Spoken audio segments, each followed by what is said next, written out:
Good morning, good evening, good afternoon. I'm the Gentleman and welcome to another episode of the Gentleman's Pixel Club. Today we're playing Oh Mummy on the Sega Genesis. There's two versions, there's a classic version and an updated version, and we're starting with the classic version. The objective of this game is to progress through the tombs, and you do this by collecting a couple of objects. You can collect a key, which you need, and a sarcophagus that you need as well. And I'm the man that you can see with footprints there, and I'm walking around each individual item in the tomb and it fills in and completes. When you get a key or the sarcophagus, you can then exit at the level at the entrance where you entered the tomb. If you circle boxes and they turn into treasure, you get score increase, so I've just increased by 5 points there. And the key here is obviously, as it's an arcade game, to score as many points as you can and get as far into the game as you can, but you can only exit the level when you've got the two key items. The blue squares that you see with nothing on there, once in a while a mummy will come out of those. We've only got one bad guy that's chasing us at the moment. If we stay on the screen too often, and you'll have certain blocks that will open up in them and another mummy can pop his head out. So the key here is get the footprints, get a pattern that you can quickly do, so it looks to here that I'm moving up and I'm filling in the lines across, and when I get a moment I will try and fill in the verticals going down. That will complete the level, hopefully very quickly for me.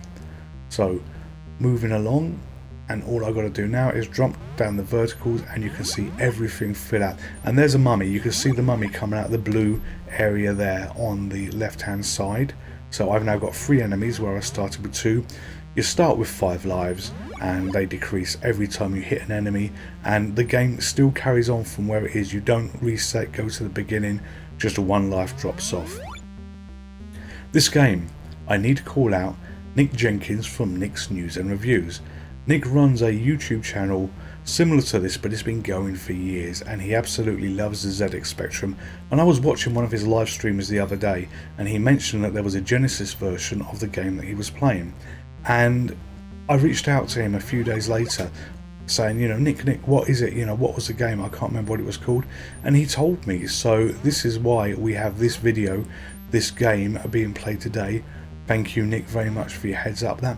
And the link for your channel is in the description, and the banner that I'm briefly showing on the screen right now is the banner for his channel, so you can ensure that you're in the right place.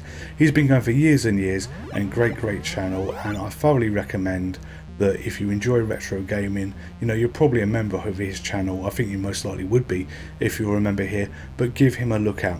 You know, I'm not one of these people that run a channel thinking, oh no, you can't promote anybody else because you're going to lose viewership or anything else like that. You know, I am blessed that if any of you choose to subscribe to me, I'm blessed that any of you choose to watch these videos, and I've got 140 subscribers as of today, which I am so proud of, because this is purely just a hobby. So I'm not gonna never talk about other channels or anything else like that. You know, I may be a little channel and the shout outs I may give to them may be worth absolutely nothing when you look at my membership, my viewership compared to them. But you know what, if they've done a good job, you know, I need to say thank you, just the same way as people promote my channel on Twitter, and all of this is done for free. So, you know, just, yeah, please, yeah, enjoy and enjoy their channels as well.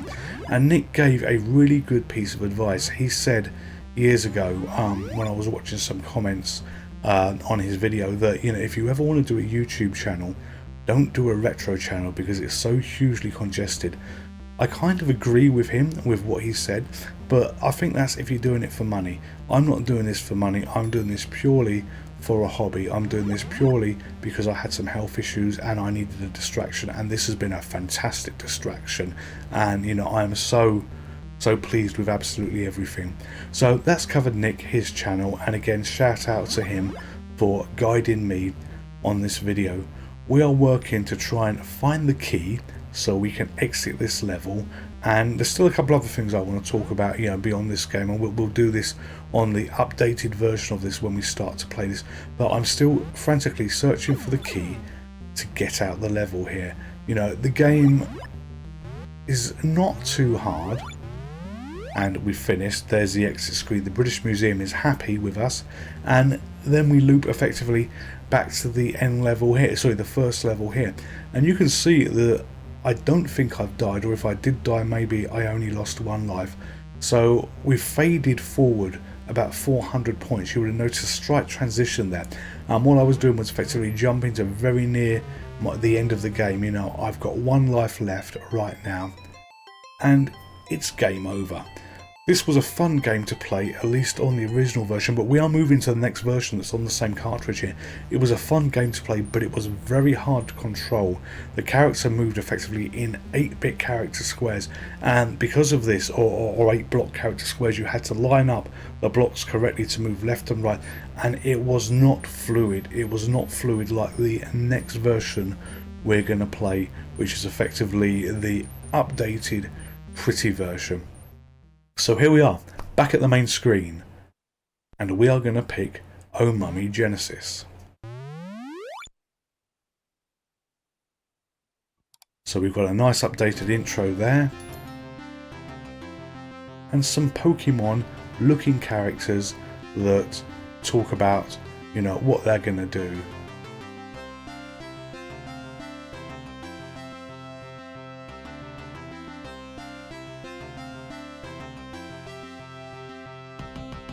So we move on and watch these 2 characters look very much Indiana Jones style as well, flying across to Egypt to explore some newly found pyramids. You know, did these pyramids just appear? There's no details on that, but it doesn't matter, it's a game and it's just a bit of fun. And then we have lots of problems here. The ancient Egyptian pharaohs left behind guardians to protect them. So we're going to have to see how this pans out for our intrepid heroes.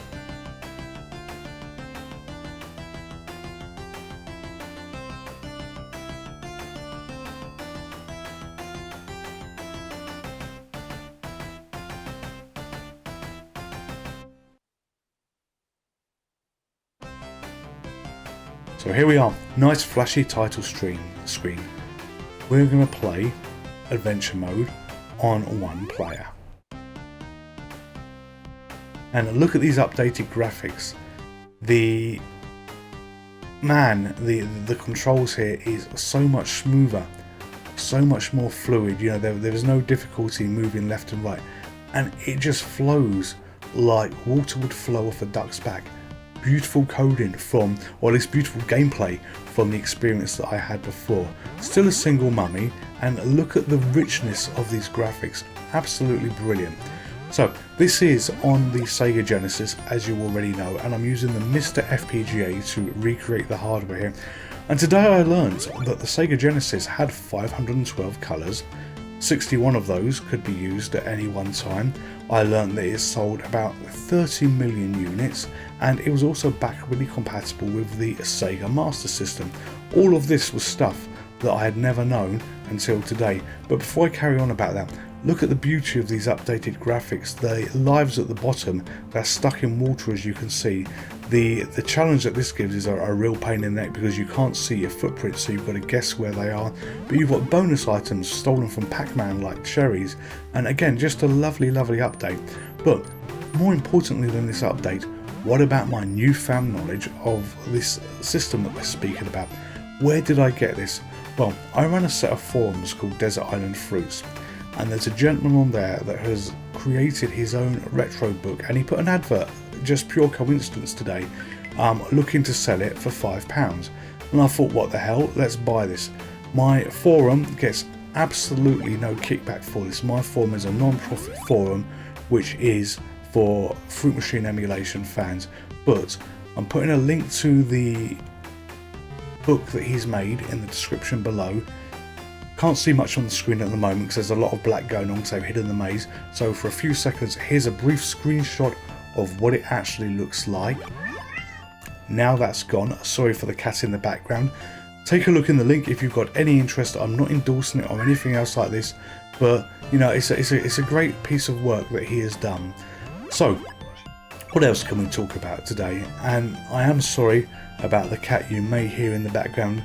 You know, they say never work with children and cats, and you know, this is one of them shouting. He's probably going to jump up, knock everything in a moment. So you know, we will see how this goes. I'm trying to reach down and stroke the pussy while he's there, and you know, he keeps moving away. So here we are, back on a screen that we can actually see, and look at this, a new enemy. This isn't present on the other version. We've got whirlwinds now, and the whirlwind is taking away the footsteps that I've got. You know, anything that I do, he brushes over them and they're gone. So this makes completing the steps around each of the areas of the tomb very, very hard, but I'm doing my best. You know, I need to find still the 2 objects to get through onto the next level, and hopefully any moment now I will do this.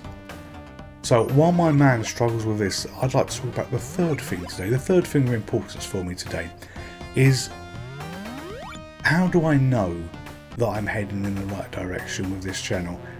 And look at the size of this big boss. That's not how I know, but how do I know I'm heading in the right direction of the channel? I want to speak about a video I did, which was basically Manic Miner on Pac-Man hardware, and this was done by the esteemed Jim Bagley, who's a legendary coder on the ZX Spectrum and other systems, and you know, he's been great for the retro community, great for the community for years and years and years. You know, he has written games on the Spectrum Next, I believe Blaggers in Space, and a couple of other titles as well. I do own those titles. I bought the originals of those titles, but I just can't remember what they were. Anyway, up on the screen now, very briefly, is a reply that he did on the Manic Miner video that I did, and I'm overwhelmed with happiness at this. You know, this shows me that, you know, I am doing something right, where such a great coder as Jim has taken time just to reply with only a few comments, but still the comments to the video. So thank you, Jim, thank you for this. And you know, it just gives me validation that again, this channel is heading in the right direction. What's not heading in the right direction clearly is my little man with this. You know, I'm struggling with this boss, and you know, I did exit the level as you saw there, and then it seems to be you go on to another one, he's flashed red. I've got no idea why he's flashing red. You know, I've got the mummy after me as well. I've only got 2 lives, and we're looking like they're not going to last for very much longer, and I'm down to 1 life. So let's see. Oh, so game over. So not let's see, game over. So hope you've enjoyed the video. Thank you to Nick from Nick's News and Reviews. Thank you to Multi Retro Man for his book that I bought. Thank you to Jim for the response, and thank you to each one of you for viewing into this channel. I'm the Gentleman, this is Gentleman's Pixel Club, and I will see you next time. Stay safe, goodbye, good night. Would you like to play again?